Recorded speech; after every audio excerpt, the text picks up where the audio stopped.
Today I picked up the Financial Times, which I do very often, a newspaper I really enjoy and get a lot of nice information from.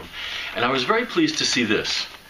This is a section, four pages long, but loaded with information.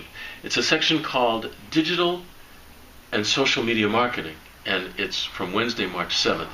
This feature article on the front page of this section is by David Gellis, and it's about advertisers' rush to master a fresh set of skills. I was really pleased to see this because I think it's important that people realize that this whole advertising game is changing. And two main points from this article. One is there are great opportunities, but most people are still just feeling their way. It's too new. People don't really know how to use this thing.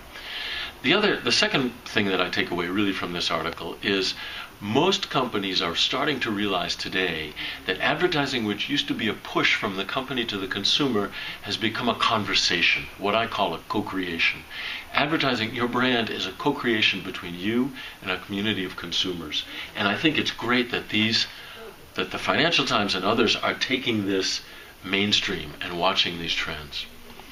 What I think is missing in this, and I would go further, the missing piece of this is, I think, I talk a lot about, in my books and in my conferences, I talk a lot about what is a community. A community is a group of people who share stories and find meaning in similar stories. So, the missing piece to me is the storytelling piece. I think it's about conversation, it's about social media, it's about finding your way in a new set of rules, but it's also about building your community around the shared stories. And I think, again, this article from March 7th, I'm very pleased to see this, but I would go further, and I hope we build our consciousness more about the role storytelling can play in this whole process.